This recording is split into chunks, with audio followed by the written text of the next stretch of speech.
안녕하십니까. 3분 논평입니다. 지금 세계의 이목은 한반도로 향해 있습니다.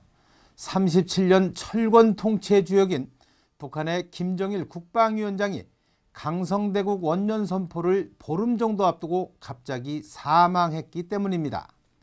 세계는 지금 그의 사망으로 촉발된 북한의 앞날에 대해 큰 관심을 보이고 있습니다.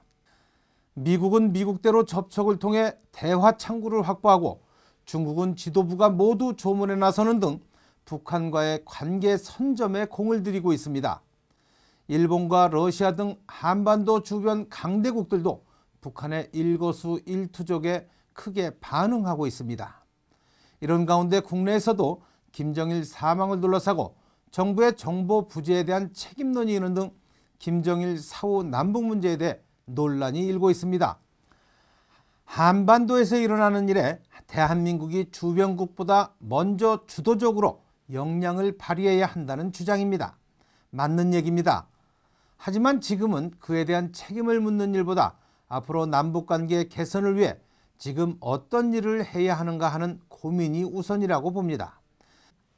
다행인 것은 지난 1994년 김일성 사망 당시 때보다는 한층 성숙된 국민의식을 보이고 있다는 것입니다.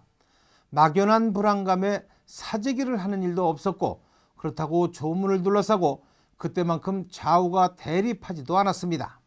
정부가 원칙을 정해놓고 유연한 입장을 보이고 있기 때문이라는 분석입니다. 우리 정부가 조문을 허가한 사람은 김대중 전 대통령 부인 이희호 여사와 현정은 현대그룹 회장입니다. 북한도 이들의 조문을 환영한다고 합니다. 지금 우리나라에는 왜 이들만 조문할 수 있게 하느냐며 적지 않은 사람들이 조문을 가겠다고 하고 있습니다.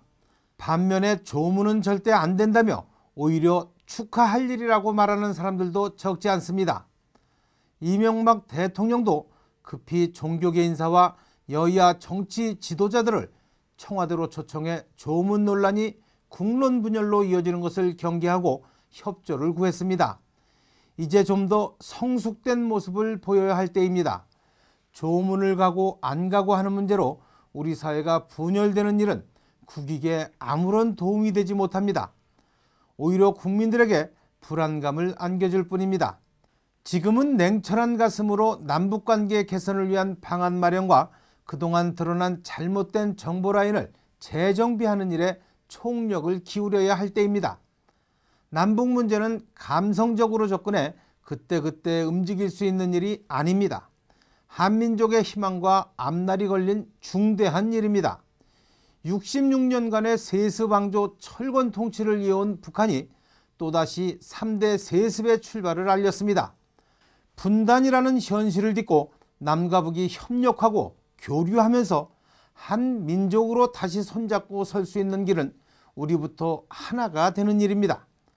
조문을 둘러싼 논란이 김일성 사망 당시 때보다 국민들로부터 관심을 끌지 못하는 이유가 바로 거기에 있음을 깨달아야 할 것입니다. 3분 논평이었습니다. 고맙습니다.